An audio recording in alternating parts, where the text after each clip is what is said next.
അശാസ്ത്രീയമായ മാലിന്യ സംസ്കരണം മൂലം ഒരു നാടിനെയാകെ രോഗങ്ങളിലേക്ക് തള്ളിവിട്ടിരുന്ന പാലക്കാട് പുതുപ്പള്ളി തെരുവിൽ ആധുനിക അറവുശാല വരുന്നു. പദ്ധതിക്കായുള്ള സാങ്കേതിക തടസ്സം നീങ്ങിയതായി മന്ത്രി എം. രാജേഷ് അറിയിച്ചു. പദ്ധതിക്കായി കിഫ്ബിയിൽ നിന്ന് 2019 തന്നെ പണം അനുവദിച്ചിരുന്നെങ്കിലും റവന്യൂ വകുപ്പിന്റെ NOC ലഭിക്കാത്തതിനാൽ അനന്തമായി വൈകുകയായിരുന്നു. പൊതുജനം ബിഗ് ഇമ്പാക്ട്. പുതുപ്പള്ളി തെരുവിലെ ഈ അറവുശാല എങ്ങനെയാണ് പ്രദേശവാസികളെ രോഗശയ്യയിലേക്ക് തള്ളിവിട്ടതെന്ന് ആദ്യം കാണുക.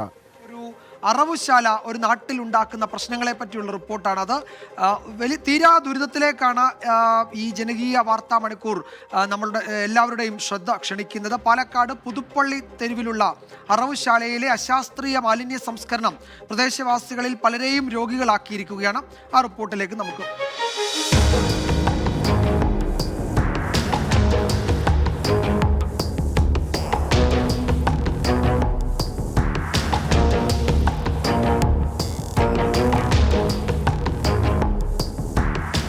അറവ് നടക്കാത്ത പകൽ പോലും ദുർഗന്ധം വമിക്കുന്ന പരിസരം, ബന്ധുക്കൾക്ക് പോലും ഒന്ന് വന്നു പോകാൻ ഇഷ്ടമില്ലാത്ത വീടുകൾ, എല്ലാത്തിനും ഉത്തരവാദി ഈ അറവുശാല. പതിറ്റാണ്ടുകളുടെ പുതുപ്പള്ളി തെരുവുകാരുടെ ദുരിതത്തിനാണ് അറുതിയാകുന്നത്. ജനങ്ങളുടെ ജീവിതം വെച്ച് രാഷ്ട്രീയം കളിക്കരുത് എന്നാണ് നമുക്ക് പറയാനുള്ളത്.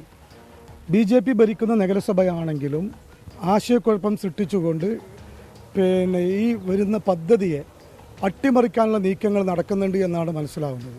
ഈ പരിസരവാസികൾ അനുഭവിക്കുന്ന തീരാ ദുഃഖം 24 ഉൾപ്പെടെ വിശദമായിട്ട് വന്നതാണ്. ആ ഒരു ദുരിതത്തിന് പരിഹാരമുണ്ടാക്കുക എന്നതാണ് നാട്ടുകാരുടെ ആവശ്യം. അറവുശാല നവീകരണത്തിനായി 2019 11,29,00,000 കിഫ്ബിയിൽ ഉൾപ്പെടുത്തിയിരുന്നു.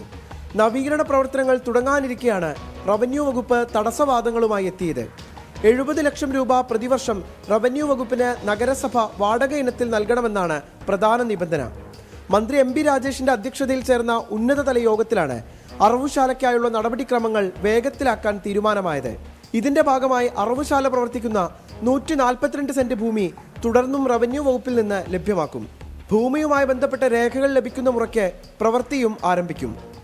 സാങ്കേതിക നടപടികളിൽ കുരുങ്ങി പദ്ധതി ഉപേക്ഷിക്കേണ്ട അവസ്ഥയിലെത്തിയപ്പോഴാണ് മന്ത്രിതല ഇടപെടൽ ഉണ്ടായത്. സമയബന്ധിതമായി പദ്ധതി പൂർത്തിയാക്കുമെന്നും മന്ത്രി ഉറപ്പു പറയുന്നു. ഇതോടെ പ്രതീക്ഷയിലാണ് പുതുപ്പള്ളി തെരുവ് നിവാസികൾ. രാജീവ് സുദേവിനൊപ്പം പാലക്കാട് നിന്ന് നിഖിൽ പ്രമേഷ്, 24. പൊതുജനം കഴുതയല്ല സാർ.